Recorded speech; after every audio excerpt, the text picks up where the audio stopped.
Bem-vindos, boa tarde, tanto ao Attila Meleg como o Lukács, que vai ser aqui o nosso tradutor. Hoje nós vamos fazer a apresentação Pensar com Lukács. Isso já é o terceiro evento que a gente está fazendo a partir desse olhar da Hungria, né? E vamos fazer outros. Nos interessa muito esse pensamento a partir da borda, né? Agora eu vou fazer uma apresentação um pouco rápida aqui da TV Comuna, para quem não conhece, está tendo contato. Nós temos uma programação semanal. Às terças-feiras nós temos o programa Qual é o Rumo? A quinta-feira, Papo de Classe e Papo de Luta. Às segundas, o Velho Espectro. E diariamente temos o programa Quase Meio-Dia, com o professor Fábio Sobral. Ao mesmo tempo, essa programação está sendo exibida em 3 canais. No canal da revista Pasquinagem, né, que está agora na 23º número, uma revista mensal, gratuita, que as pessoas podem baixar lá no www.pasquinagem.com. E também nós transmitimos esses programas no Facebook da revista e Crítica Social A Comuna, que as pessoas podem fazer sua inscrição, tanto no blog da revista, como também aqui no próprio canal. Então, nós transmitimos no Facebook da revista Pasquinagem, no Facebook da revista e Crítica Social A Comuna e também no canal do YouTube. Seria importante que as pessoas compartilhem também toda a programação e dizer que a TV A Comuna, como seu conselho editorial, a gente tem uma posição muito clara sobre as fake news, no sentido de que devemos combatê-las, que elas não somente desinformam, mas matam. E em todas as lives, nós fazemos nosso agradecimento aos profissionais do SUS. O SUS não pode morrer. Sem os profissionais da área de saúde, principalmente do SUS, a pandemia, o pandemônio seria muito maior. Então, boa tarde, bem-vindos.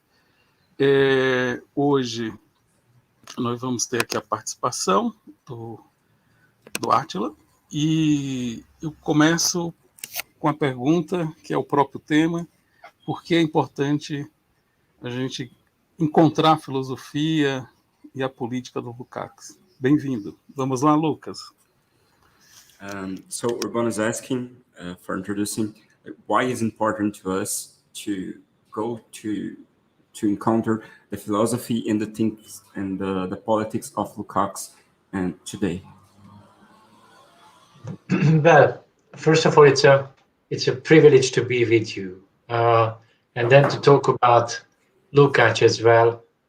I think this is a very important thing, and of course there are all kinds of anniversaries of Lukács, but maybe anniversaries are not as important as underlying reasons why we need to look at the philosophy and the thoughts of Lukács.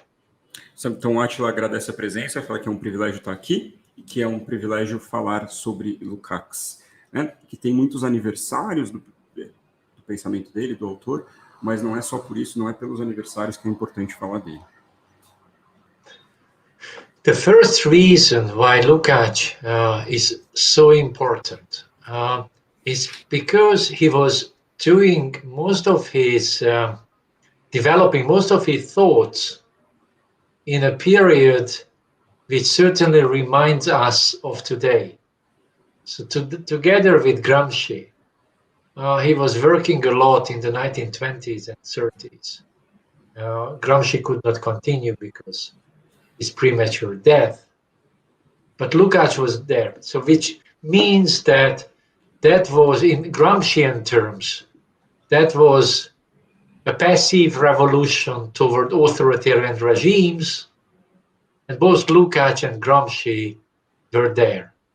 I would actually link not Lukács just to Gramsci, but I will also mention Karl Polanyi as well, because that's also very important. É muito importante falar desse pensador hoje, porque ele vivia, os pensamentos dele foram feitos num período que parece muito com o nosso, né? Tanto ele como Gramsci, né, fazem o seu pensamento ali em 1920, 1930, o Gramsci acaba tendo uma morte prematura, então, de certa maneira, ele não consegue continuar o pensamento, assim como o Lukács, mas ele descreve muito bem, se a gente for descrever os períodos, a semelhança entre esses períodos em termos gramscianos, né, numa revolução passiva para o autoritarismo. Ele também nos diz que ele vai linkar o pensamento do Lukács não só ao Gramsci do período, mas também ao Carpolin. So, yes. So then I start to go into some real issues, right? The first one, why Lukács is important, because he was also, like today, experiencing the consequences of a dramatic marketization of society and economy, which went on in the late 19th century, early 20th century, up to the 1920s.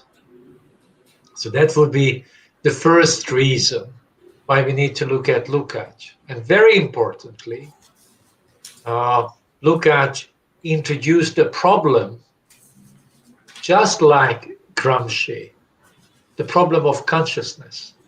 That is to say, how those changes were perceived by people and, very importantly, by the working class. É muito, muito importante. Agora ele começa a abrir para falar dos problemas que eles analisam, né? E o Lukács estava experienciando algo que nos lembra ao mundo de hoje, que ele começa a ver a marketização tanto da economia quanto da sociedade, né? E esse problema começa a ser abordado de acordo com o problema da consciência, né, da tomada de consciência, tanto das pessoas em geral, mas com um foco específico na classe trabalhadora. György, Attila. 100 years ago, he published the book on history and class consciousness. This was, first of all, an amazing book. Second, it introduced a problem which is all too familiar to us today. Namely, he introduced the concept of reification, which meant, basically translating it into easier language, the marketization of consciousness, the rationalization of consciousness in a market style, in a capitalist market style. This is very important because today we are also experiencing the same marketization process, and everything, even in our consciousness, becomes market category. And that's why we need to read Lukács again, because he was, in my understanding, the first systematic thinker who posed this question and started working on this. What does it mean in terms of historical dynamics? Há 100 anos atrás, Lukács escrevia na História e Consciência de Classe. E nesse processo ele trata de um problema da racionalização, mas o Attila se propõe a colocar em termos mais diretos, mais simples, a marketização da consciência de classe. Ele nos diz, assim como nos tempos de hoje, que até a nossa consciência está sofrendo, então, essa marketização. Ou seja, a racionalização funciona numa lógica de marketing do sistema capitalista. Uma ideia, então, de que essa marketização não estaria só na economia, nesse nível, mas também no nível da consciência. Então, um dos motivos para voltar, então, reler esse pensador é por, eu acho que ele defende, que ele foi o primeiro a sistematicamente pensar essa questão. Sistematicamente pensar a questão da marketização da consciência. Por isso, tão interessante, nesse tempo que volta a parecer semelhante. E o Attila?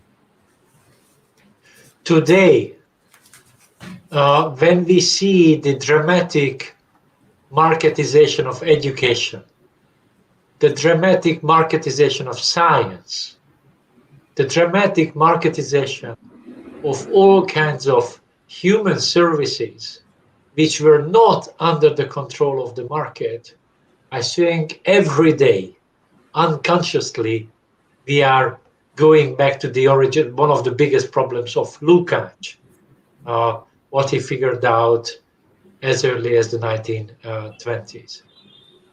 This is very important in another way as well, because this is what links him to Karl Polanyi, another famous Hungarian philosopher or social thinker, who was talking about how the market goes into, the market makes commodity out of non-commodity.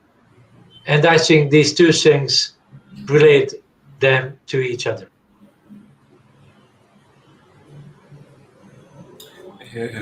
Então, hoje nós vemos essa dramática marketização da educação, essa dramática marketização da ciência, de diversos serviços humanos. E esse é um problema fundamental que, então, o Lukács já estava sentindo, já estava falando dele tão cedo quanto os anos de 1920. E, nesse sentido, ele vai fazer essa conexão com outro pensador húngaro, que é o Karl Polanyi, que vai falar como que a sociedade capitalista faz o marketing, transforma, na verdade, através do marketing, commodities de não commodities, ou seja, transforma em commodities aquilo que são não commodities. Esses exemplos da educação, da ciência e dos serviços humanos. So today, for instance, a lot of Brazilian people and Hungarian ordinary people do market-based, capital-controlled care for the elderly. This is a very good example how migration care becomes market category, and how that transforms the consciousness of people. I think this is one of the things which remind us of Lukács, and at the same time of Polanyi, because Polanyi introduced the concept of fictitious commodity, not real commodity. The big thing about capitalist market, that it is able to swallow everything which is intended otherwise, right? It can make everything into this satanic meal of reproducing capital. Então, uma coisa que, por exemplo, tanto os brasileiros quanto os húngaros vêm sentindo, ele apresenta outro exemplo, é como que essa marketização, essa transformação em commodity, acontece, por exemplo, ali no cuidado com os idosos. O cuidado é a palavra, né? A gente então transforma isso que era uma relação absolutamente social, da idade social, em um produto, uma categoria de marketing. Nesse sentido, se liga de novo ao pensamento desse Polanyi, desse outro filósofo, em que ele fala de commodities ficcionais, que seriam essa ideia, esses produtos que não são commodities transformados em commodities. Insistindo isso, que também vai acontecer na consciência, né? Tudo isso, qualquer coisa do mundo pode entrar nesse meio satânico, como fala ali, de reprodução de mercadorias e do capitalismo. Okay, just to give one more example how dramatic the situation is. All human population is aging, which means that we need to take care more and more of the elderly.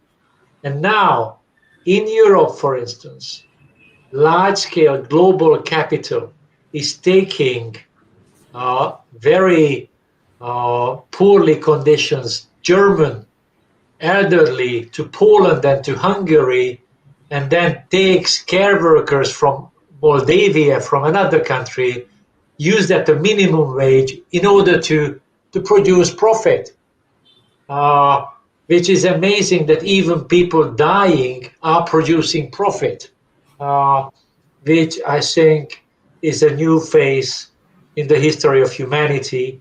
And this is what Lukács was warning, that this can absolutely invade all spheres. Um outro exemplo desse mesmo processo é a população envelhecendo. Ele fala que mesmo a população do mundo estava envelhecendo, isso mais intensamente ainda na Europa, e como o capital global se apropria isso. Ele diz sobre os aposentados da Hungria, mas também da Alemanha, que começam a trazer trabalhadores, trazer processos ali com países vizinhos para poder pagar menores salários. Então, a lógica do cuidado do idoso vira uma lógica de capital internacional, de terceirização, né? Ou seja, é uma frase que para nós brasileiros faz bastante sentido, né? Até as pessoas morrendo podem virar dinheiro. Até as pessoas morrendo potencializam esse valor de investimento, esse valor de lucro. E é isso que o Lukács ele nos avisava já em 1920, já nos chamava atenção para isso. And here comes the second point, which is a common point in Lukács and Gramsci in a lot of ways, is that this kind of thinking invades even the consciousness of the working class, not just the upper classes, not just the side of those who are managing the reproduction of capital, but the workers themselves, which means that such systems are able, in terms of Gramsci, on the basis of these material conditions, it's able to create the moments of hegemony, even in the crisis of capitalism. O segundo ponto que a gente chega, que é uma relação do Lucas e Gramsci, são pontos em que eles convergem, é como isso acontece na classe trabalhadora, ou seja, isso acontece até na classe trabalhadora. Em termos gramscianos, esse processo pode ter momentos até de uma geração de hegemonia dentro do próprio trabalhador. Não só na reprodução de valores, mas na consciência do trabalhador, esses momentos de hegemonia em termos gramscianos. The next point is, in the case of Lukács, at least in my reading, is that he introduced the problem very vividly, the problem of false consciousness. But he solved the problem of false consciousness in a way which I think is very important. Let me explain in 2 sentences. False consciousness is not false understanding what's going on in society, or false impressions, or that people don't believe in this. False consciousness has to be decided not on the basis of some measures, but on the basis of the historical dynamics. So everything is false consciousness, which is not following the dialectical logic of social change. Então, segundo a leitura dele, do Gramsci, a gente chega em outro problema muito importante dessa formação de consciência. Que eu vou fazer uma tradução, confesso que eu não sei a tradução canônica em português desse termo do Lukács, mas que é a força da consciência, né, o forçar a consciência. Ele diz que então se cria uma consciência que não é mais dada ali das impressões do mundo em que se vive, dos entendimentos que essa classe tem da sociedade, mas ela é uma consciência forçada ali que não acontece levando em conta as dinâmicas históricas, né? Ou seja, toda essa consciência forçada seria aquela que não passa pela lógica da dialética de mudança social, mas uma consciência colocada ali que então fica impressa nessa consciência da classe trabalhadora. So, in today's problems, let me give an example. Today, we see the rise of anti-migrant feelings all around the world. We see this among workers as well. Now, the thing is, this is false consciousness, not because workers are not correct that they sense a competition here. Lukács would say, it is false consciousness because it is not showing the way out of the contradictions of the peculiar historical situation which we are living in. So it's not a historical solution for the problem. And I think it's very important because a lot of people misunderstand what is really a task of Marxist thinkers today. We need to find the ways which lead out of the contradictions and not into the contradictions. That's the most important.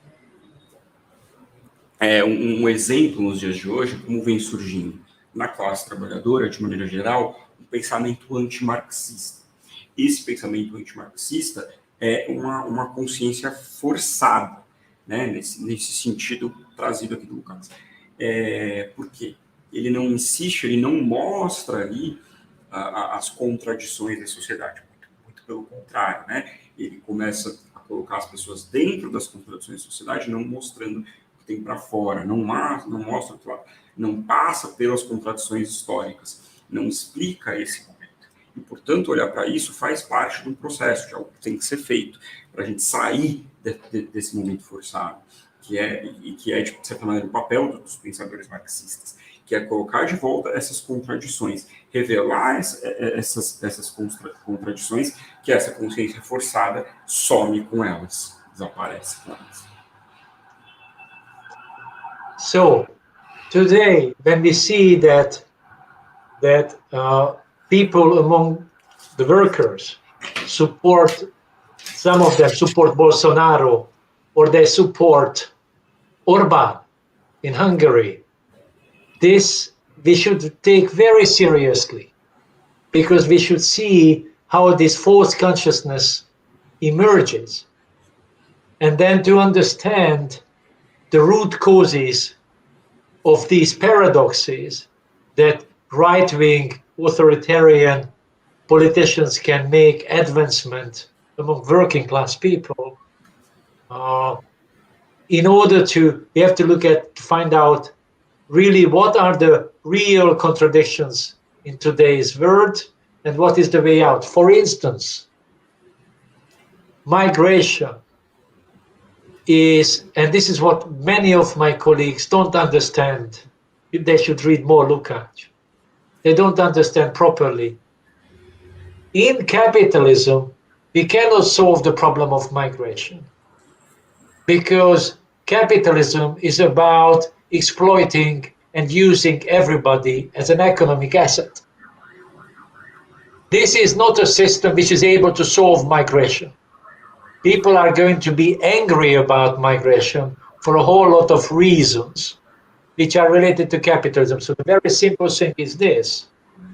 In order to solve migration, and this is what the left has forgotten, in order to solve the problem of migration, you need to change the system from capitalism to another model, because only another model is going to be able to solve the problem, how to give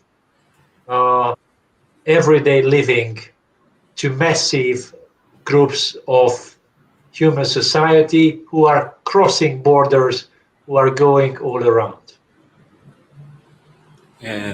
Por exemplo, a gente fala muito do porquê os trabalhadores, porque a classe trabalhadora apoia figuras como o PAN, na Hungria, e o Bolsonaro, no Brasil. Como que emerge esse processo? Ele emerge de raízes que são paradoxais, e é elas que a gente tem que entender. Né? Como que a classe trabalhadora pode ser convocada, ajudada a ver essas contradições reais, essas raízes reais desse problema, e entender esse paradoxo do apoio. Dando um exemplo claro, ele fala da ideia de migração, da migração, e faz uma fala interessante nesse momento. Fala, e é isso que muitos dos meus colegas não entendem, e é aqui que o pensamento do Lukács pode nos ajudar, né, a chamar a atenção para isso. Ele fala, não há condição de resolver o tema da migração dentro do capitalismo. Ele nunca vai ser resolvido dentro do capitalismo. Né? O capitalismo usa as pessoas como assets, como recursos, né? As pessoas não são mais do que um recurso para o lucro, assim como várias outras coisas poderiam ser. Então, dessa maneira, ele não tem como atender esses massivos problemas de massivas partes da população que a imigração tenta resolver. Ele é um sistema de exploração. Não há como discutir dentro do reformismo, desculpa, reformismo é uma palavra minha, ele não usa, desculpem, mas dentro do capitalismo, esses problemas são ligados, a migração é ligada ao capitalismo, né? Não há solução da migração sem mudar do capitalismo. Não mudar o capitalismo, mudar do capitalismo para um outro sistema.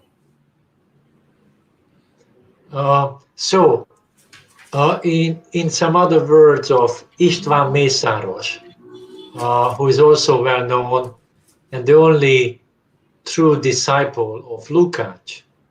So in case we don't stop the metabolics of capital, we are not going to be able to solve some of the most elementary problems. And in another way, we can also say, so those liberal human rights activists who do not want to change the system, that's also false consciousness in a historical sense, because it is also not showing a way out of the contradictions of the system.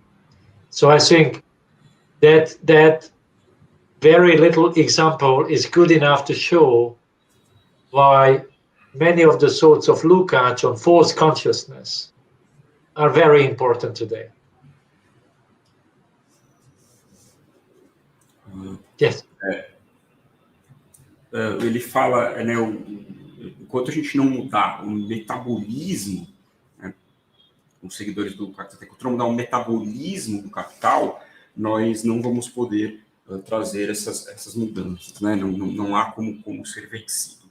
E ele dá um exemplo muito interessante, né, nos dias de hoje, que também esses liberais que lutam pelos direitos humanos, né, esses ativistas, a gente não chama exatamente assim em português, mas seria a tradução literal, esses ativistas dos direitos humanos que são liberais, eles também fazem uma força, eles também forçam a consciência, porque eles apresentam soluções, eles apresentam coisas, mas não revelam as contradições. Eles não revelam essas contradições do capitalismo, né? Há uma crítica sem a crítica ao capitalismo. Just once again, because you did not translate the name of István Mészáros, who is very important in Brazil, right? Who was a big supporter of Chavez as well, right? And he's very well known. Just wanted to mention his name because I think it's very important that in case you read Lukács, we should read Mészáros as well. Sorry, can you repeat the name? I can't. Mészáros. Okay, that's the name. Sorry. István Mészáros. István Mészáros. Foi bem traduzido. A Unicamp agora montou o Instituto. Trouxe o arquivo dele para cá. Tá, obrigado. Agora um livro dele. Tranquilo. Tá, só para traduzir, né, foi um dos grandes seguidores de Lukács, Attila Melegh, que ele que fala isso de, no caso, precisar mudar o metabolismo do capital. Palavras dele, não do Lukács. Sorry for the loss. Okay. And then, no, it's very important because our colleagues, so Ricardo Antunes and various other people have been working with Mészáros, and then they have been doing very important things concerning a lot of topics. Now, the next point by Lukács is so important today is that he himself worked a lot on the spread of irrationalism. So he wrote his own book in the early 1950s. He wrote his own book on how fascism could win and be hegemonic. And then he was looking at the intellectual history of irrational philosophy, most importantly in Germany, and he thought that it was a very important contribution to the rise of fascism. The Destruction of Reason. This is the title of the book. And this is actually, which I can admit here, that I'm reading every day a little bit to remind me what I'm seeing today. Sorry, what's the title of the book from the early? The Destruction of Reason. Ah, okay. The Destruction of Reason. Thank you. That's the English. That's the English translation. Yes. No, yeah, I remember. Uma coisa também muito importante é a questão da irracionalização, né? Já ali no começo de 1950, ele lança um livro que tem esse título, eu acho que é a Destruição da Razão em português mesmo, em que começa a falar dessa relação da irracionalização com o surgimento do fascismo. Estudo de mais lugar, mas que se foca ali, o estudo internacional, né? Mas que se foca principalmente ali no processo que estava acontecendo na Alemanha, que havia acontecido já na Alemanha, do surgimento do fascismo, apontando como esse processo de irracionalização como algo muito importante para o crescimento do fascismo. Today, just like in the 1920s and 30s, we see a dramatic spread of irrational and esoteric philosophies. So there's an amazing big demand intellectually of this very shallow, very extremely misleading philosophies, and the revolt against reason, a revolt against science. The COVID epidemic is the best example, unfortunately, how people can revolt against science, which I think for a Marxist is always a big issue. Ele fala já nos anos 1920, 1930, havia um boom, um crescimento muito grande de filosofias esotéricas, né, filosofias rasas, filosofias enganosas, né, esse processo contra a ciência, as interpretações de mundo que são contra as ciências. Não há exemplo maior, tragicamente, do que o próprio Covid-19, que as pessoas ali atacam, se colocam contra a ciência, através de várias filosofias esotéricas, o que sempre, para um marxista, vai ser algo preocupante. So, for instance, in Hungary, when you talk to right-wing journalists or right-wing people, in case it happens sometimes, and you ask them what they are reading, very often in my country they come, Oswald Spengler, and in case you read Lukács, he very carefully shows how there is a link between Nazi ideology and Oswald Spengler, right? Which means that they have to be extremely acute in seeing these developments in thinking. Ele comenta, né, que quando você fala no país dele, na Hungria, com pessoas de direita, com jornalistas de direita, assim, às vezes acontece de falar com eles, pergunto o que eles estão lendo e eles falam muito de Osmar Pendlas. E se você puder me ajudar também com essa citação, obrigado pelos livros. E isso já está no Lukács uma ligação entre esse autor, o Osmar Pendlas, e o próprio nazismo. Então, essas coisas se retomam. E é algo que tem que ser observado muito de perto, muito cuidado para um pensador marxista, como esse processo, esse autor, qual que é a relação disso, qual que é essa relação que esses novos pessoas, né, ele fala de pessoas em geral, jornalistas de direita, por que eles têm esse tipo de associação. Which is, and this is extremely varying, because one of the things in these irrational philosophies is to make history, Marxism is historical materialism. Lukács is very clear about how to analyze history dynamically, right? How material conditions and development in the consciousness, how they relate to each other, and what kind of a dynamics comes out of that, right? That's Lukács. It's very important to us. Today we see concerning scientific thinking about the history of humanity, three very big mistakes. One, the complete ignorance of history. In this market capitalism, it seems a lot of people want to finish or to forget history. It doesn't exist, it's not so important. Even if they deal with history, it's very subjective. Let me put it this way. What was the key problem for Lukács? Intuitive. So it's based on intuition.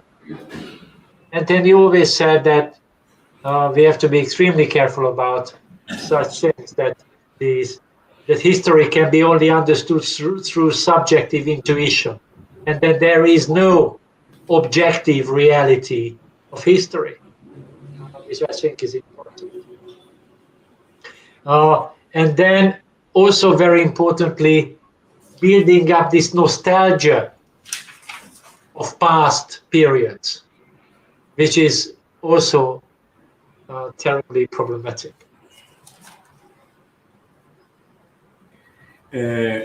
Algumas coisas muito preocupantes desse processo do irracionalismo, esse processo dessas filosofias mais irracionais, é que muito distante, comparando elas com o processo do materialismo histórico marxista, né? Há uma dinâmica muito interessante. Então, alguns pontos vão ser muito importantes. Voltando aqui para a história, para a abordagem da história, a abordagem científica, a abordagem do materialismo histórico, a gente começa a ver alguns processos. Por exemplo, há um desejo dessa nova direita de ignorar ali o processo histórico. Quando não é uma completa ignorância do processo histórico, aponta que não há nada de objetivo, não há objetividade nele, né? Apresenta ele como algo intuitivo, subjetivo, aberto ali a interpretações. Além disso, um processo sempre muito nostálgico em relação ao passado, sempre apontando ali momentos do passado e apresentando uma visão muito nostálgica daquilo, o que é extremamente preocupante. This last point is important because the reactionary feeling, which we can see that people would like to go back, for instance, in my country, to the 1930s and 20s, as a reaction to this capitalist big now, they want to escape to that. That's one of the most dangerous intellectual moves you can imagine, in case you look at this. And then that, I think, is also this kind of traveling in this time is also destruction of reason to a large extent. Ele fala então que um exemplo dessa nostalgia reacionária no país dele é uma tentativa de voltar aos anos 20, aos anos 30, que é exatamente uma reação a esse capitalismo de agora. Isso é extremamente perigoso, né? Perigoso. Além de que dá para dizer que essa viagem ao passado também é irracional, então é uma desilusão, e é muito perigoso que seja especificamente esse tempo, mesmo como uma reação ao capitalismo de agora, se volta a esse outro momento, dessa maneira nostálgica, numa viagem irracional. And then before we answer, because I can see that some very good questions are coming. So I would like to make now my last point, and then to start the discussion with those people who follow. That the last point is that I think why Lukács, for me, was absolutely transformative, was that for me, he was the most authentic, most systematic thinker who has explained that there is a unity of material and ideological or ideational processes. It's a dynamic, and here comes the very important point. This dynamic we need to figure out for the whole humanity, and in this dynamic we have to see our role, because any Kantian idea of morale is misleading if it is not embedded into historical development. The young Lukács already understood that the issue of morality is to be posed from the point of view of historical dynamics and not from other points of view.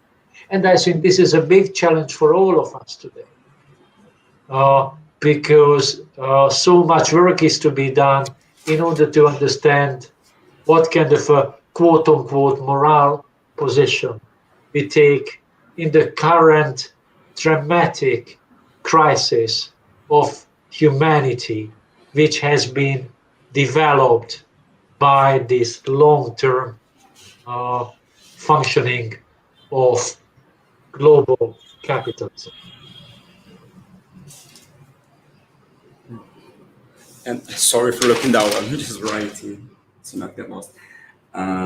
Então, vamos lá. Ele fala que antes de responder as questões, né, chama a atenção que estão vindo várias questões interessantes, que valem a pena, a gente já começa a ler elas. Então, ele queria contar que o conhecimento do Lukács é transformativo e autêntico em um outro processo, né? Ele fala que há uma união, então, uma união sistemática entre o material e o ideológico, né? Entre a reprodução do material e a reprodução ideológica, o que é, então, transformativo ali no pensamento do Lukács, mesmo em um momento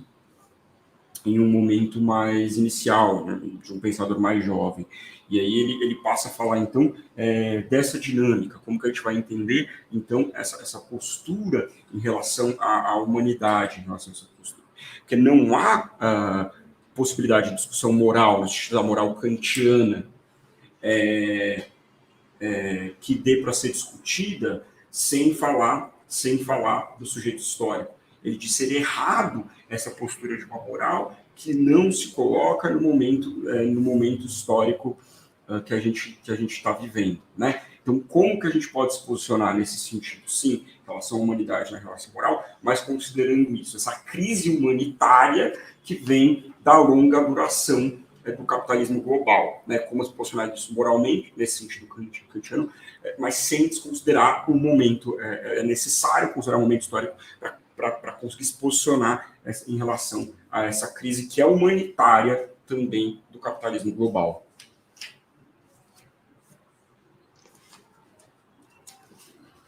Obrigado. Obrigado. Obrigado. Obrigado, Attila.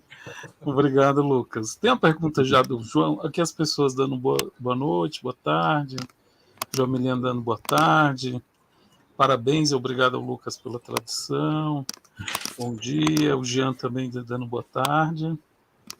O Gilmar. Aí o João já faz uma pergunta, né? Yes, it's a very important question, this one, yes. Que o impacto da Revolução de 56 exerceu na reflexão política do Lukács? What's the impact of the 1956? 1956, yes. 1956 revolution? Yeah, the 1956 revolution did in the politic thoughts of Lukács. Now, this is I'm very glad that this question came up because it's a very important question. And I think it throws the very last, one more point by Lukács is to be read every day today. Because, first of all, Lukács supported the 1956 revolution, right? Most importantly, supported the workers' councils. Then he was imprisoned. He was taken with Imre Nagy, who was the prime minister and who was later executed. He was taken to Romania and back. So Lukács was that. And then Lukács was put aside in socialist Hungary till the late 1960s, 67 or something like that. But Lukács, together with István Mészáros as well, they understood one thing very clearly. And basically, this was the last warning of Lukács before he died in 1972. He said, in case you want to save socialism, you have to democratize the economy. You have to introduce less market, more self-management, more workers' control. And this was an absolutely precise warning, because that was the reason inside why socialism or state socialism actually collapsed. Because in case they would have democratized the economy, it would have been much more difficult to privatize everything in a couple of years. Ele fala que ele ficou muito feliz com a pergunta, estava esperando, ele gostou muito, e que é exatamente, talvez pode ser um dos motivos de por que o Lukács precisa ser lido, né? Ele apoiou, né, a Revolução de 1956, mas acaba ali isolado pelo primeiro-ministro. Can you say the name of the prime minister again? Imre Nagy. Imre Nagy, yes. Sorry. Yes, I can hear into that. Ok. Yeah. O primeiro-ministro, e ele acaba, então, sendo isolado ali da Hungria socialista. Mas é interessante que esse pode ser entendido, né? Ele vai acabar ali até os anos 60. Isso acaba sendo um dos motivos que ele deixa um último aviso do autor, né? O último aviso que ele deixa, o último motivo. Ele diz que para que o socialismo pudesse continuar, era preciso democratizar a economia, ou seja, ter mais processos geridos não pelo Estado, mas sim pelos trabalhadores, porque ele diz que se as fábricas, se qualquer setor da economia, não necessariamente fábricas, fossem então geridos democraticamente pelo próprio trabalhador, teria sido muito difícil desfazer e transformar em capitalista de novo esses processos de maneira rápida, em 2 ou 3 anos, como aconteceu se eles fossem geridos ali pelos trabalhadores de maneira democrática. Então, esse é o último aviso, né? Preciso democratizar foi o que ele aprendeu, a lição, ele é preciso democratizar a economia de Estado. One more thing to this, as an additional point to this. Now, this is one of the key reasons now why there are so many controversies around China. Because, of course, the bourgeois critique of China is very problematic. But the other critique is not, namely that whether workers can control the economic processes or not, or whether they can control in at least some sectors, in case in some sectors not, that's not a really big problem, but in some major sectors it's a really big problem. So what I'm saying is that when we think about non-capitalist future, one of the key things is this warning of Lukács, which was so true, right? Which was so true in the 1960s and the 1970s before he died. Uma questão adicional muito interessante é que isso ajuda a gente a entender as questões das críticas à China. Não a crítica burguesa, né? A crítica burguesa não é interessante, não vem ao caso. Mas a outra crítica, né? A outra possível, que os trabalhadores, então, não têm esse acesso, né? Não têm acesso, que a economia continua, essa economia de Estado, não a democratização, então os trabalhadores não participaram dessa democratização. E isso é algo para pensar para o futuro do não capitalismo, o futuro que vai além do capitalismo. Esse aviso ali do Lukács, no fim dos anos 60, começo dos 70, quando ele veio a falecer, esse aviso é muito real. Esse aviso nos ajuda a entender essa questão chave de todas essas de controvérsias sobre a China. Interessante. Ok. Obrigado. Lucas e Attila, a partir da obra História e Consciência de Classe, como ele faz uma leitura do ressurgimento do neofascismo e do neostalinismo? Neofascismo e neostalinismo.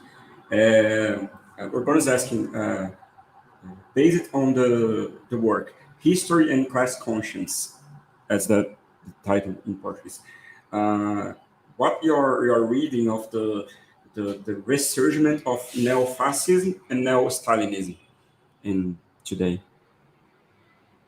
Well, I think this is one of the reasons why we need to read Lukács. For neo-fascism, the most important thing, in case we read History and Class Consciousness, and we take it very seriously, is that Lukács was able to show how the marketization is producing fascism. So it is not something which is not inherently built into the system, right? So one thing, in case we take these writings together, is that marketization waves can lead to right-wing neo-fascism. What do we see today? Exactly that. We see Bolsonaro, we see Erdogan, we see Modi, we see Putin's, we see all around these people, including my country, including Poland, and so on, and many other countries will join, I'm pretty sure, not to mention Britain, right, which is very important in a lot of ways. And of course, we are not forgetting the previous hegemon of the world, the United States of America as well, right? Which is also very important. No, I think that's the thing, because Lukács was able to show what kind of a processes marketization leads to in case commodity production becomes the hegemonic form of the economy, right? This is one. Concerning neo-Stalinism, that's a very interesting... Can I translate that one first? Yes, please. Ok, thank you. Então, ele diz que essa é uma das, de novo, né, umas razões que vale a pena a gente ler o Lukács, né? Porque ele nos dá esse aviso, né, do novo fascismo. O Lukács fala, insistindo, a marketização de tudo, né? Quando os processos de commodity são a hegemonia, né? E isso que é interessante do Lukács, ele nos mostra não só o fato, mas esse processo. Com que esse processo de marketização vai gerando fascismo através de um processo que está dentro do sistema, dentro da lógica do sistema, esse processo de comodização, né? Algo que vem acontecendo em vários lugares, né? Ele fala do Dan, do Bolsonaro, do Moran, do próprio Putin, sem esquecer também do Reino Unido, né? Que vem passando, que é bem importante hoje, e sem deixar passar também o que acaba de ter alguma mudança, mas do processo que acontecia nos Estados Unidos, né? Então, esse é um processo. Tentar entender como que esse pensamento do Lukács da marketização nos explica também esse processo que está ali, de certa maneira, interno ao capitalismo, né? A lógica da commodity é a hegemonia. This doesn't mean, yes, this does not mean that this neo-fascism or this new authoritarian, I rather use the term a new authoritarian moment of hegemony. I think it's much better to use that term. Because, of course, it's not exactly the same, right?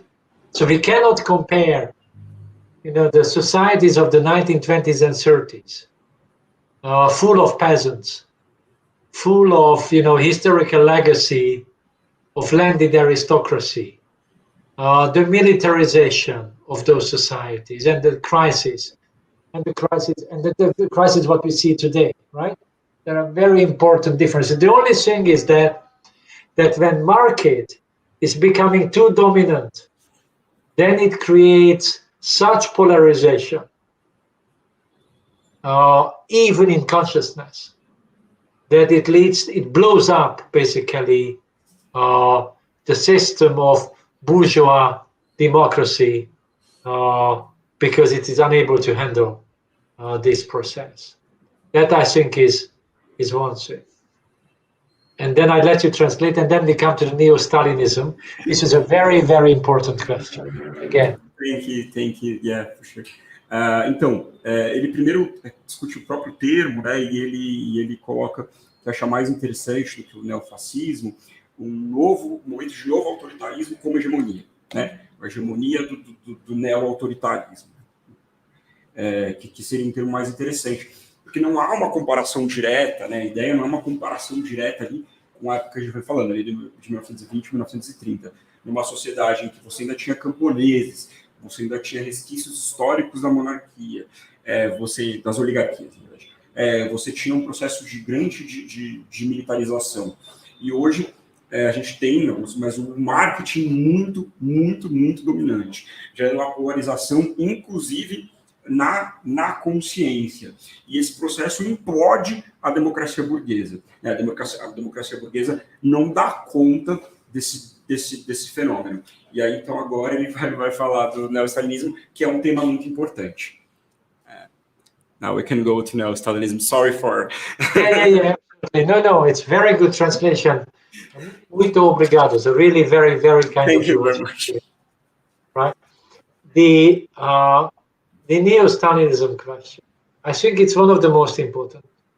So we have a journal here called Meleg, right? That's the name how we call it. It's the only Marxist journal in my country. And we definitely base our whole idea on Lukács, very importantly because Lukács is a very powerful tool against neo-Stalinism. And that I think is important. Of course, Lukács was making all kinds of political maneuver in his life, right? That's what we know. Nonetheless, in case you read key readings or key texts, then you understand that he was not a supporter of state socialism as a permanent form of socialist formation. And very importantly, at the end of his life, he gave a lot of ground and warning against any such things. So today, those people who think that state socialism is to be resurrected as such, then they cannot rely on Lukács in that sense, because they are not going to get any support from that. So in that sense, I think it's a very important thing for many of us that not to have this neo-Stalinist turn, because that would be a complete disaster. This is what I was referring to when I was saying that we have to be extremely careful about evaluating the current mixed economies, half socialist, half capitalist economies, right? And what is the dynamic out of that, right? So that's we have to be extremely accurate. I hope it was a good answer to Urbano, but you see after translation. Então, falando do novo stalinismo, ele comenta do jornal que eles têm lá, do jornal marxista que eles têm lá, e que se discute muito isso. Porque para entender, tem algumas questões, principalmente do Lukács, porque ele realiza muitas manobras ali ao longo da vida dele, pelos diversos contextos por quais ele passa, né? Mas se a gente lê e tem acesso a alguns textos chaves, a gente tem acesso a uma ideia do pensamento dele em que ele não apoia o socialismo de Estado como forma permanente de governo para o socialismo, né? E, principalmente, no fim da vida, ele vai fazer diversos avisos ali sobre esses problemas do socialismo de Estado, né? Isso para ele é uma questão muito importante. Então, se defende esse processo, então o pensamento do Lukács não tá inserido nisso. E é algo que ele diz, muitos de nós temos que prestar atenção nisso, né? É algo para a gente pensar. Porque essa virada, então, do neo-stalinismo seria um desastre, né? Seria ignorar esses avisos. Isso nos revela também porque a gente tem que ser muito cuidadoso ao valorar essas economias mistas, né? Essas economias que há uma mistura entre socialismo e capitalismo.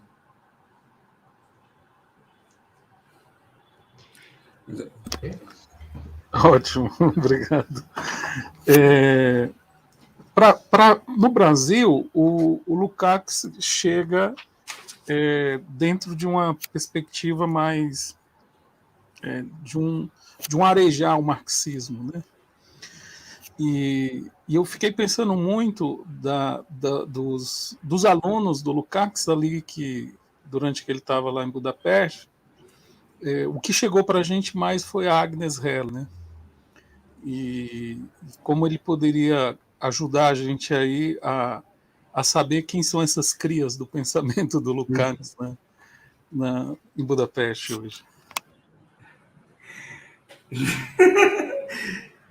Essa vai ser difícil, vamos lá. In Brazil, Lukács enters in the perspective of something new in the Marxism, a fresh Marxism, when he first comes to Brazil. But his students, we don't know a lot of them. Urbano says that Agnes Heller is the most famous here in Brazil. And he thinks, what you can say to us, who we should read?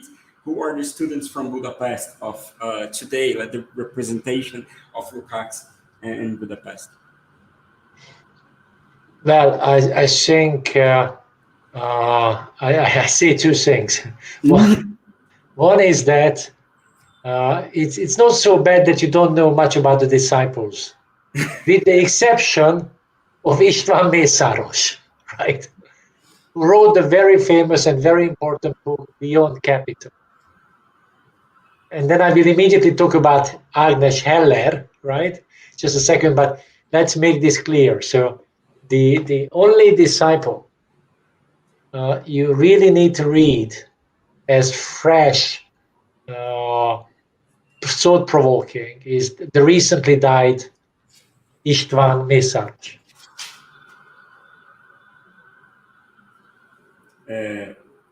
Então, ele fala que não é um grande problema que a gente não conhece todos os discípulos e que ele vai falar um pouco da Agnes Heller, mas que o mais importante deles, que deve ser lido nesse sentido com frescor, é o István Mészáros. Principalmente o Além do Capital, eu acho que está com o Além do Capital em português, não sei se vai me ajudar, que o recém-falecido István Mészáros seria essa figura mais importante, alguém que realmente deve ser lido com frescor. Gostei dessa expressão. Para Além do Capital. Perfeito. Não é Além do Capital, para Além do Capital. Yes. So that's the first thing. Agnes Heller, I give you, this is not an anecdote. This is what happened yesterday in Budapest. It tells you something, right? So yesterday, Budapest had a guest, Emmanuel Macron. President Macron was coming over to Budapest. And then the first thing he did, he went into the cemetery to put flowers on the grave of Agnes Heller. Now, of course, it's a very nice thing. I'm very glad that Macron is knowing some Hungarian intellectuals and pays tribute, but I think it tells you something. I can't imagine that, let's say, Boris Johnson would go to the grave of István Mészáros, put down some flowers in that, right? So that I can't imagine. It shows the career of Agnes Heller as she became, from the disciple of Lukács, she became a rather well-known and celebrated liberal thinker who was absolutely against Orban, that's what we know, and an extremely lively person, and her shortly during her life there were some very important books. Together with her husband Ferenc Fehér as well, was also very important. Then we know some other people like János Kiss, but the key point is the following, that the so-called Lukács boys, or the Lukács girls, right, in that sense, the Lukács disciples, till the mid-1970s, late 70s, they maintained the critique of socialism from a Marxist point of view, and then they completely abandoned this field. And then they became liberal opposition figures, first to socialism, and then they became liberal intellectuals after the collapse of socialism. So this is what we know about them. Well, history will make a decision whom to read long after, right? Legal. Então, vamos lá, ele fala que não é uma anedota, porque foi o que aconteceu ontem em Budapeste, né? Ele fala que o presidente, o Macron, né, o presidente, então, ele foi visitar a cidade e ele colocou flores, foi colocar flores no túmulo da Agnes Heller. E, bom, ele fica feliz, né, de reconhecimento, da homenagem, de reconhecimento de um intelectual, mas diz que isso nos diz muito sobre a problemática dessa figura, né? Ele fala, não consigo imaginar o Boris Johnson indo colocar flores no túmulo do Estados Unidos. Então mostra o legado da fala dela. De certa maneira, ele vai fazer uma conexão com alguns outros, né? Porque ela, de certa maneira, de discípula do Lukács, se torna uma figura ali, um expoente do pensamento liberal. Ainda contra Orbán, contra essa figura da nova hegemonia no autoritarismo, mas uma figura liberal, bastante viva, bastante ativa politicamente, mas liberal. Tem obras importantíssimas, inclusive junto com o marido dela, Fez Ferrin, mas apresenta essa figura que ele diz que é um certo fenômeno, né? Esses discípulos do Lukács Boys, Lukács Girls, esses discípulos, eles acabam ali até os anos 70, o fim dos anos 70, mantém a crítica ao capitalismo de uma perspectiva, uma crítica ao socialismo, de uma perspectiva marxista, mas acabam abandonando esse lugar e virando liberal, né? O caso da Agnes Heller.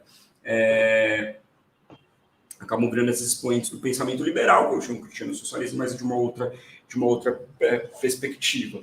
Mas ele insiste em dizer que a história vai decidir se eles são importantes ou não de serem lidos.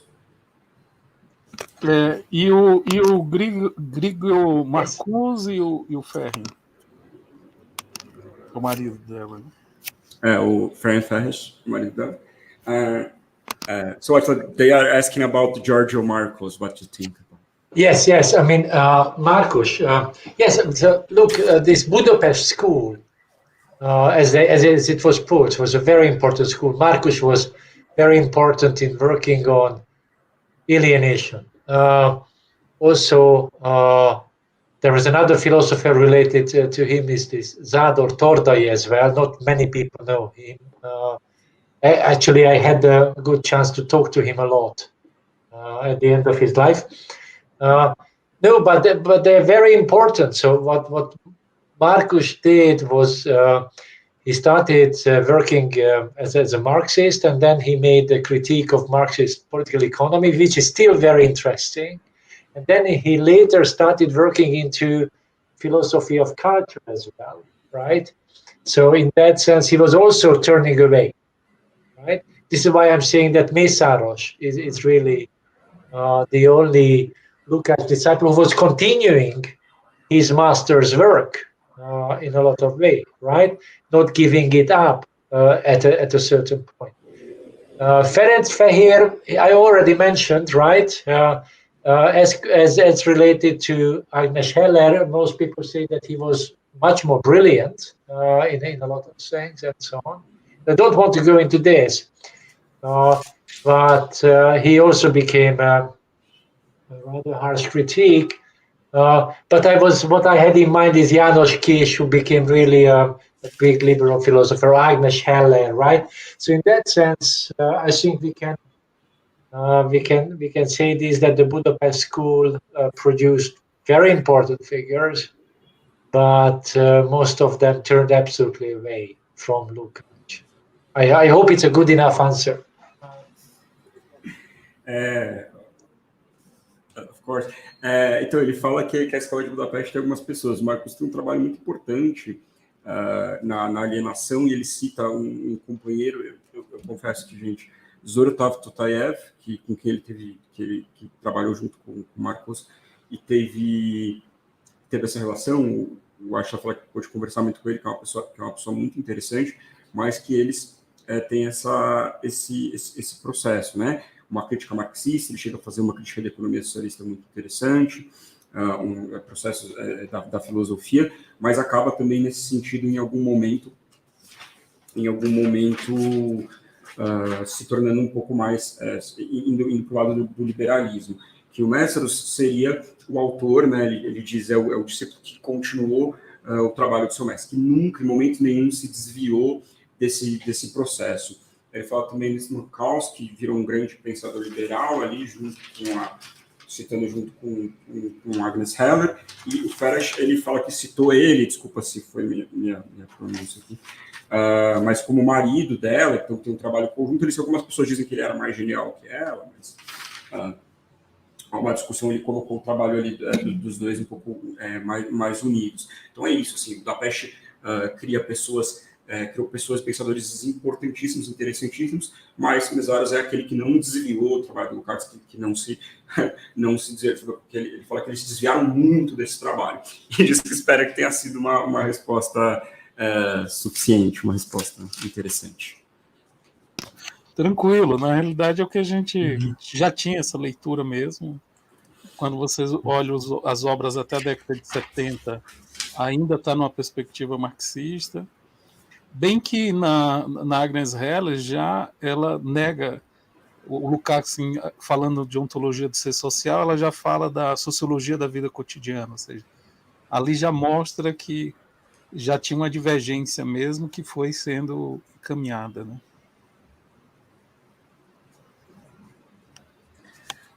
So Roberto said that was his from Brazil, but also his perception of the authors, that they going away from the Lukács thoughts. But Agnes Heller probably a little bit early on ontology of the social share, the social being. And qual que é o outro livro, Urbano? Desculpa, Agnes. Porque o Lukács vai para a ontologia do ser social. E a Agnes Heller é sociologia da vida cotidiana. Assim, já. Então ela opõe a ontologia à sociologia, entendeu? And she make opposite of the ontology from Lukács, from her sociology of the day-to-day life, something like that. Sorry, I don't know the translation of this book, but something like that. So he make an opposition between the ontology of Lukács and her sociology. Well, yes, but so also I have to make also clear that I haven't read everything. I'm not, by profession, I'm not a philosopher. I'm a sociologist. who is reading philosophy, right? Very importantly. Plus, very importantly, I think that reading Lukács is very important from a sociological point of view. And then this famous text of Lukács is super important in understanding work and labor, right? And in that sense, I think it's very important. And then Agnes Heller also took some points out of this. That's absolutely, it shows the influence of that. Unfortunately,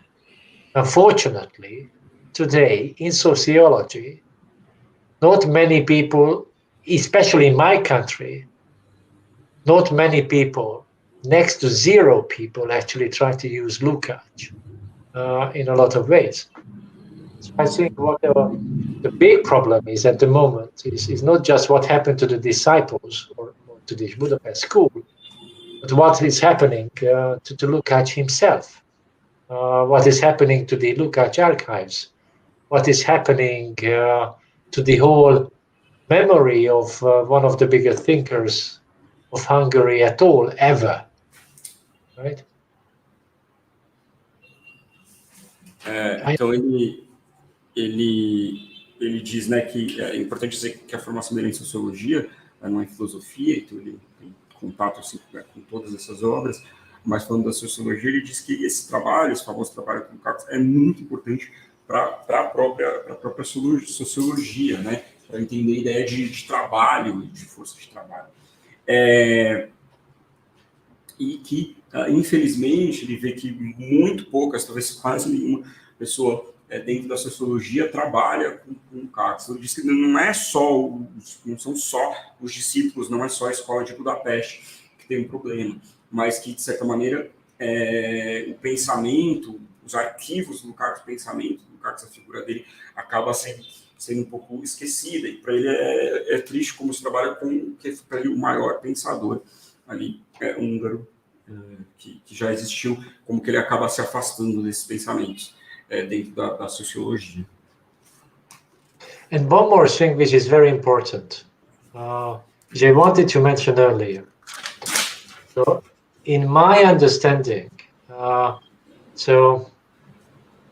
importance of Lukács depends very much on, let's say, on movement in Brazil, right?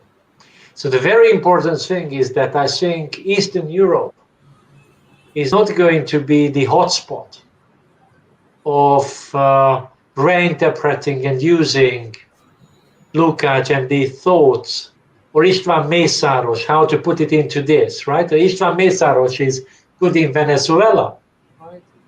But he is not needed in Budapest, right? Basically, they don't know even him, right? So here, societies are turning very right-wing. So we can expect much less. But I think, so on the contrary, I think I am looking at Brazil in a lot of ways, and many countries, in order to see how the intellectual heritage of Lukács, Mészáros, and other things can come into historical existence, right? Because one thing is very important for Lukács. There is no such thing as idea in the library. In case that idea is not somewhere in society, it means nothing. So that I think is important. So in that sense, I'm actually more and more looking the other way around. And I think that what is coming out of, let's say, Brazil is at the moment 10 times more important than what's happening in let's say, in my country. Ele diz uma coisa importante que ele queria já ter falado, e que é muito importante, são esses movimentos no Brasil. Fala, o leste europeu não vai ser o foco, né, não vai ser o ponto quente ali das reinterpretações do Lukács, do Mészáros, né, talvez saia da Venezuela, né, esses países do leste europeu, os colocando ali muito à direita. Então ele diz, mas cabe então ele está olhando, né, as pessoas estarem olhando para o Brasil para entender como que essa herança intelectual pode existir, né, pode vir a tomar forma. né? Olhar esses casos são muito interessantes, porque o Lukács dizia, isso é muito importante, que não existe ideia na biblioteca, né? Elas têm que estar em contato com o mundo, elas têm que ter alguma ressonância no mundo para que isso aconteça. Então, olhar ao contrário, né? Olhar para o Brasil é muito interessante, que ele diz que algo que vai vir do Brasil é muito mais importante que algo que vai vir de Budapeste, porque essas ideias estão em contato com esse mundo, com esse momento que a gente vive. Aqui o Chaguinhas perguntando, só escapou o grande Mesaro dos caminhos neoliberais? Meszaros the great Meszaros was the only one who escaped liberalism. Is his question. In some ways, yes, he escaped, at least. So he remained on the original track of Lukács, and of course, this means Marx in a lot of ways. So István Mészáros is the key Marxist philosopher after Lukács. In our country, of course, he also emigrated in 1956, right? So basically, he lived outside the country as well. But I think he could continue. So what Francisco is asking is in some ways, yes. But we have to reverse the whole thing, is that we always have to ask back, in case we are Marxists. We have to ask back that why there could be some kind of liberal hegemony in the 1980s and 1990s in Hungary, for instance. How this could influence all these things, not just in Hungary, but in Hungary it was particular, right? So I teach at a university which was called Karl Marx University of Economics, right? And then they taught neoliberal economic policy, right? So there's something to think about it, because it's not just, I don't like saying that it's a mistake of these persons. This is one thing. The other thing is what's happening in society, what's happening in the development, which leads to such changes, right? Which I think is very important that, in some kind of a dialectics, right? So after, socialism, the critique of socialism within, then comes, an ended thesis, right? It comes to the liberal hegemony and neoliberal things. And now we can see that the society is actually grumbling a lot about this, and it can lead that this hegemony is over. And then we are entering something else. And then this is why I'm saying that, yes, maybe we have lost the yesterday. We don't have the today and the tomorrow, because we have already lost that. But the day after tomorrow, I think something is there. In case we can regain the idea of democratizing the economy, and we can regain humanism from the liberals, and very importantly, the idea of locality from the right wing. As soon as we are able to take this away from them and learning the proper lessons, we can have a different future, I'm pretty sure.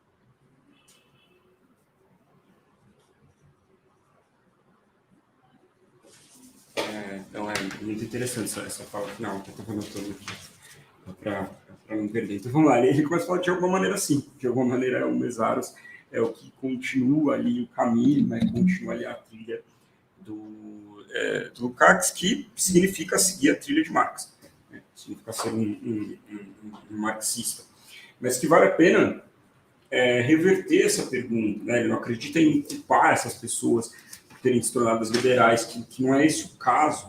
Ele comenta o que estava acontecendo ali, então, no começo dos anos 80, nos anos 90, na Hungria, no mundo inteiro, mas particularmente lá.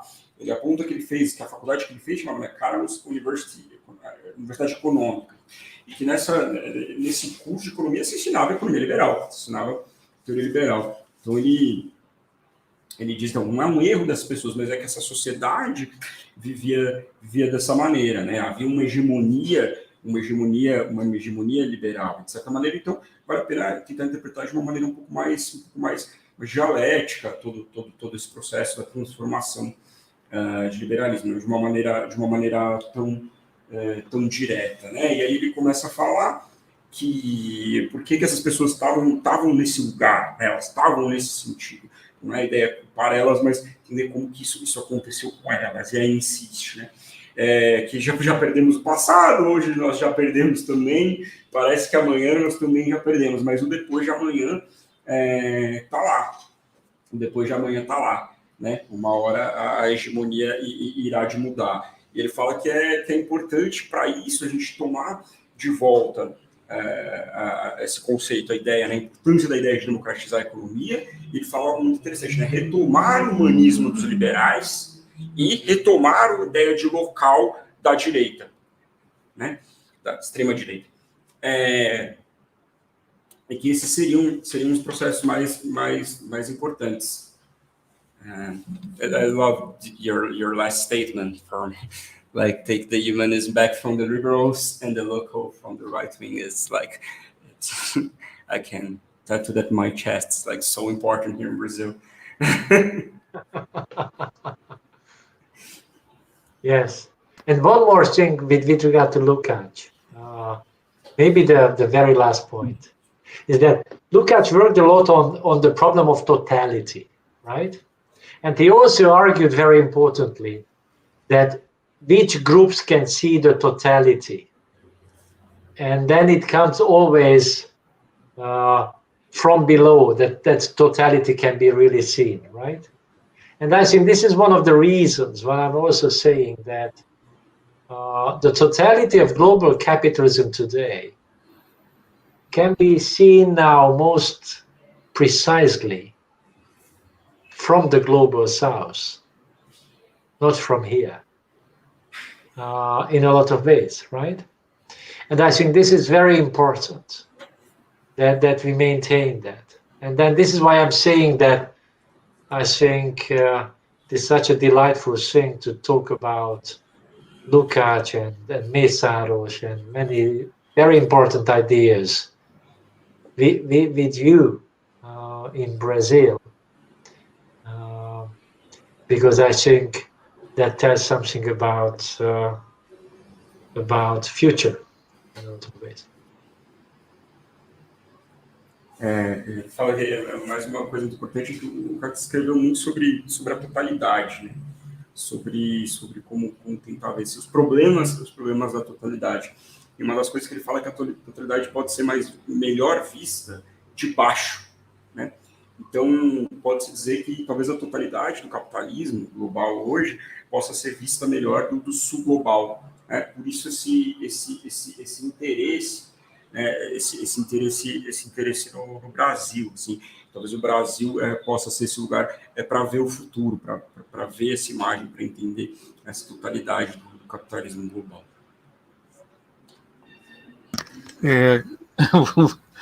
Tem gente aqui no paralelo dizendo que você já está um pouco cansado, tivendo pena de você, Lucas. Eu dizendo, você é um cara novo, tem energia, então não tem nenhum problema. Eu queria duas perguntas, assim. Uma é a relação estética, chegou para nós aqui no Brasil muito pela tradição da escola de Frankfurt, os frankfurtianos, e quase não chegou nenhuma elaboração mais organizada a partir da escola de Budapeste, né? Então, e aí a gente percebe uma distinção na estética completa, né? Ou seja, enquanto um é um entendimento e um conformismo, o capitalismo, o outro é uma oposição, né? É uma perspectiva anticapitalista. E o segundo aspecto, a gente fez uma série de lives aqui sobre Ernest Bloch, estamos fazendo até um curso. O que ele poderia falar um pouco sobre essa relação, o Mezzaro, no último livro dele, que foi traduzido para a gente, eu acho que o último capítulo ele faz referência ao Ernest Bloch, E como é que ele vê essa relação, se tem uma aproximação com o próprio Lukács ou com Mesaro, no caso. Then there are two questions. One is the relations talking about aesthetics. In Brazil, we receive a lot of the thoughts from the School of Frankfurt, but close to none from something more organized and clear from the School of Budapest. And he thinks that it's a opposition. I don't know if opposition, but something interesting there. It's that the Frankfurt is supposed to be like something inside of the capitalism, a criticize of the aesthetics of capitalism, and Budapest could be like an anti-capitalist aesthetics theory. And if you can say something about that. The second thing is in relation of a series of speeches, a series of one course, I don't know, a series of works, lives about Ernest Bloch. And in the last book from Mazaros that got translated to Portuguese, he makes some reference to Ernest Bloch. And if you know something, if you can say something about the relation of those two. Yeah, the relation of those two because of the course that's happening in TV Comuna. Brilliant.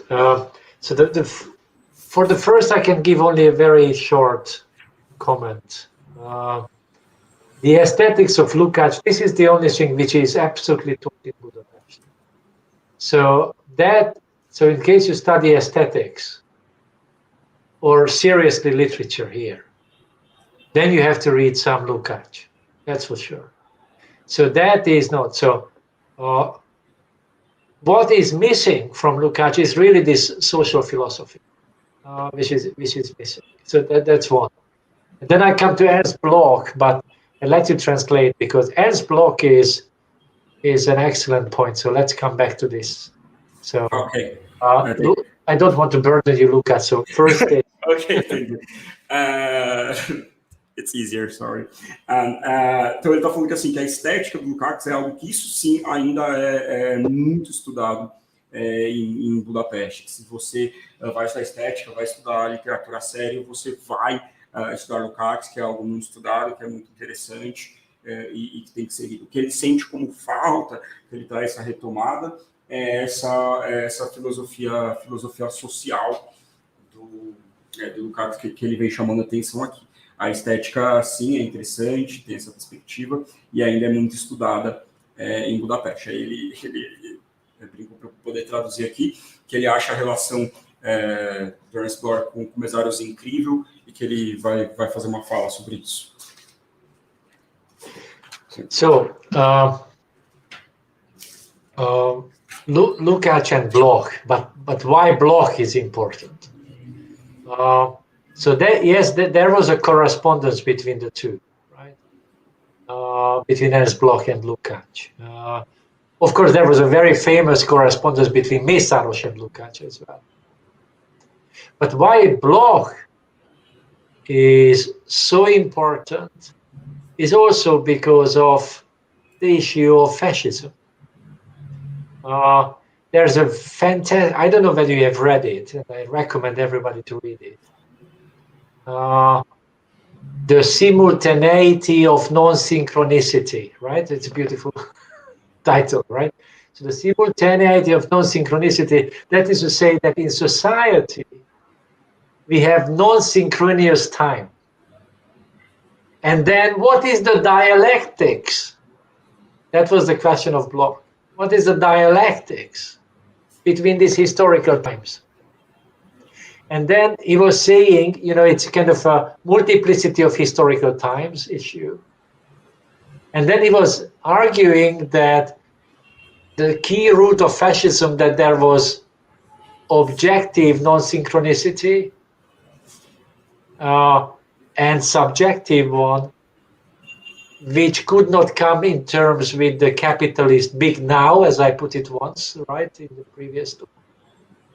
And then this interaction leads to anger, which is a key thing for fascism. And here comes the point. But then I let you translate it, right? Então, ele fala que eles têm uma correspondência muito interessante, né? A correspondência vem com o Lukács, porque é uma correspondência direta ali entre o Lukács e o Mesers, e ele vai falar nesse pensamento do fascismo, né? Ele chama a atenção para um livro que chama a simultaneidade da não sincronicidade, né? Seria uma tradução literal, em que ele vai falar que esse tempo que nós vivemos nessa sociedade é um tempo não síncrono, palavra da moda. E então, qual seria a dialética desse tempo histórico, né? Vivemos uma multiplicidade de tempos e que o fascismo ele não consegue lidar muito bem com isso. Ele fala que ele chamou de o grande agora, que ele chamou no texto anterior, do grande agora do capitalismo. Então, que esse grande agora do capitalismo não conseguiria lidar muito bem com isso, né? O capitalismo que vinha e essa interação gera muita raiva, muita frustração, né, do fascismo com esses múltiplos tempos. E essa raiva é importantíssima para o fascismo, é uma chave para o fascismo poder vir a existir. So, in case we follow Ernst Bloch today, and we look at Urbano's question of neo-fascism, then I already mentioned to you that let's say the Hungarian ultra-right-wing governing party is making its best to create a sense of a past which goes back before socialism. That is to say, in some ways, they are recreating the situation of the 1920s and 30s in the following way, that as opposed to the liberal capitalist systems, they are dreaming, they are reconstructing a past. And with this, they are reconstructing a multiplicity of historical times. And they are giving this idea of anger concerning the big capitalist now. And that, I think, is important from the point of view of socialism as well, because socialism was very progressive. So they had to eliminate all memory of socialism in order to go back to the pre-Second World War Horthy. This was the so-called Horthy regime in Hungary, right? Who was the governor of Hungary between the two world wars. It was a very authoritarian, semi-fascist regime, right? And then they actually go back to that as their starting point. And this is Ernst Bloch. So somehow we see once again the simultaneity of different times, right? Which is very interesting because if Bloch is correct, this means neo-fascism in a lot of ways, right? Então, ele chama do Ernst Bloch, né? Ele fala até chamando muito para a pergunta do Urbano sobre o neofascismo, né? Então, ele começa a explicar um pouco para a gente aqui, né? Como se posiciona o Partido Húngaro de extrema-direita, né? Ele vem criando uma ideia do passado, um senso do passado, que remete a antes do socialismo. Eles rememoram ali, principalmente nos anos 20 e 30, o entre-guerras, né? E eles começam ali, não como uma memória liberal, mas ali essa memória nostálgica, esse processo. E aqui, então, é como se eles recriassem essa multiplicidade dos tempos, a ideia é de ruína contra o capitalismo. Para isso, há um apagamento também da história progressista do socialismo. Ela some e eles voltam a esse passado, essa totalidade de entreguerras de um governo, de um ditador, né, fascista, que então estava no entreguerras. Eles voltam a esse momento da memória para retomar esse lugar. Por isso, tão importante o pensamento ali do Ernest Bloch, falando da simultaneidade, né? Eles rememoram, ele cita de novo as simultaneidades da não sincronicidade. Ele rememora esse novo tempo múltiplo, e se a gente fosse seguir, então, ele seria exatamente o que ali a pergunta do Urbano, voltando, a ideia do neofascismo estaria colocada aqui, estaria em discussão. Obrigado. O Chaguinhas aqui fez... A verdadeira divergência pode ser entre ontologia e sociologia, principalmente acadêmica, mas há contradição entre ontologia e cotidiano em Lukács? And he says, like, the true divergence between ontology and sociology, it's academics, but there is a contradiction between ontology and the quotidian and day-to-day in Lukács. It's not absolutely clear to me, the question, whether there is a contradiction between ontology and sorry. A questão... Maybe I got the word wrong, sorry. Enquanto o Lukács escreveu... Daily, every day, daily, the day-to-day, da ontologia do ser social, a Agnes, ela, quando já foi para a sociologia da vida cotidiana, ali ela já tinha, de certa forma, debandado da trajetória do Lukács sobre a ideia de ontologia, já lá. E essa discussão do cotidiano, até a década de 60, praticamente ela não tinha na tradição filosófica. E aí explodiu também. O Henri Lefebvre vai escrever sobre a vida cotidiana, a Agnes Heller, a sociologia da vida cotidiana, o Michel Certeau vai também escrever. Então ali teve uma charada de entendimento do que era o papel do cotidiano dentro dessa tradição. Não sei se complicou. Não, o problema para mim estava traduzir cotidiano. Já não sei como é vida cotidiana. Vida cotidiana. Mundo ordinário. Okay. Mundo. Great. And so, his thinking in that moment in time, there was a lot of different studies saying about that. And Henri Lefebvre in history, we have Certeau and Agnes Varda talking about the day-to-day, the ordinary works, the day-to-day life that became a thing that was not present in the philosophy in the past moment. And the question is, there is a contradiction between the ontology of Lukács, the ontology that he talks about, and that idea of the day-to-day life, the ordinary life. We can illustrate with Agnes Heller and Henri Lefebvre or Certeau. There is a contradiction there. Mm-hmm.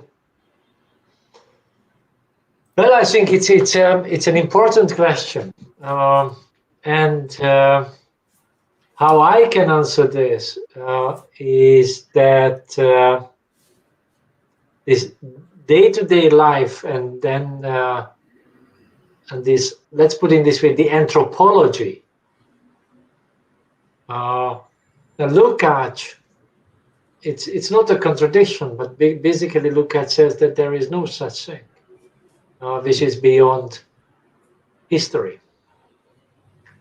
That is to say, this is some kind of so in that sense it's correct, in case I understand the question properly, and my reading of Lukács is correct in this.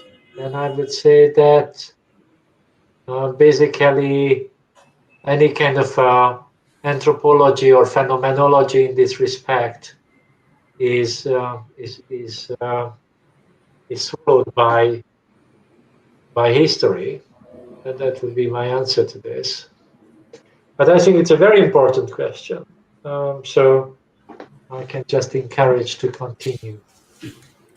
Então, ele diz que é uma pergunta muito, muito importante, termina dizendo, né, muito importante, e o que eu faço mais é encorajar que se continue pensando sobre isso, uma questão fundamental. Ele diz como eu posso responder, né, fazendo uma certa associação com essa ideia do dia a dia, aproximando da antropologia, é que, de certa maneira, não há nenhuma contradição com o Lukács, porque isso não faz parte do pensamento dele. Ele diz que isso está além da história, né? Isso não faz parte. Essa ideia que ele aproxima da antropologia ou da própria fenomenologia não estão ali no pensamento do Lukács. Para ele, isso está além da história.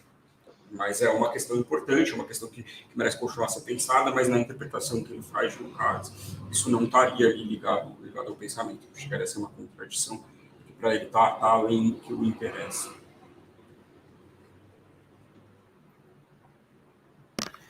Eu acho o seguinte, a gente já está com 1h46. Lá tem uma diferença de fuso de 4 horas, então vai chegar quase às 10 da noite lá. Eu queria agradecer o Attila, dizer que gostaria de convidá-lo para depois fazer uma live para discutir os últimos textos dele, que é sobre globalização, nacionalismo e racismo no leste europeu. E dizer que aqui a gente está disponível, caso ele queira fazer qualquer coisa aqui no Brasil, que entre em contato aí com a gente, que a gente facilita ou tenta ajudá-lo. Referente aqui à própria TV A Comuna, né, dizer que os programas estão gravados, esse já é o 3º encontro com intelectuais húngaros, né, jovens de várias gerações, intelectuais húngaros, e que depois a gente queria algumas indicações de intelectuais, ou acadêmicos, ou militantes do movimento social, para fazer também, continuar esse bate-papo. So Urbana said, thank you for you. There is a 4-hour difference, so probably is getting late for you. And thank you so much. He's inviting you to make another live about your latest work. He said that you talk a lot of globalization and nationalism and racism, and that's something that the Comuna really wants about that. And he say to you also that if you want to make something in Brazil, he can be your connection. He can facilitate something. If you want, he'll be glad to do it. And that's saying about the TV Comuna, the channel. If you have some indications, he also wants to hear that he would love to hear some indications from you of another intellectuals or people from social movements that want to talk here to Brazil, because he really like that connection. So yes, and thank you for me too. Thank you for, and sorry for the not very good translation. And thank you. No, I mean that excellent translation. No. Come on. So thank you very much. The other way around. So I am very grateful, and of course I am very happy to talk about further issues at any time to be at in this program. But I think let's make it reciprocal, right? Meaning that I think we should organize also, and I will talk to people that you can also discuss issues like nationalism, racism, from your own point of view, and globalization from your own point of view. So I think it's very important to make a real conversation, because a dialogue, in the true sense, in the true philosophical sense of the word, dialogue, so much needed as an opposition to this neoliberal educational industry, which is not having dialogues with students, not having dialogues among educators. So this is all gone. So let's organize it in this way. And I am very grateful for the excellent questions, the excellent comments, and I really hope. And you know, for people like you, it's never late. It's 10 in the evening at the moment. But I'm happy not to go to sleep, right? In case it's needed, right? Ele agradeceu muito os convites, mas insistiu, vamos marcar, mas que ele gostaria muito de também conseguir ter um diálogo, porque ele acha que esses temas, com certeza, ele também quer muito ouvir do ponto de vista do Brasil sobre o nacionalismo, o racismo e o autoritarismo. Então ele fica muito feliz, mas que vamos marcar, mas que queria muito ter esse diálogo no sentido filosófico do processo, que vai de frente à ideia neoliberal de educação industrial, em que não há diálogo com estudantes, não há diálogo entre estudantes, não há diálogos com os educadores. E aí ele brincou que para falar disso, para a gente nunca é tarde, que ele está super feliz de não dormir para falar aqui com a gente. Muito obrigado. Thank you. Muito obrigado. Agora, só dizer que eu vou encerrar aqui, mas eu queria ficar nós três aqui logo após o encerramento para conversar. So Urbano said that he will disconnect here from the YouTube, but if you can stay like a little bit longer, just us three, so he can say something. Absolutely, okay. Absolutely. I'm staying here, right? No problem. Ok. Ok. Tchau, tchau. Só um momentinho, Tchau. vou me despedir aqui.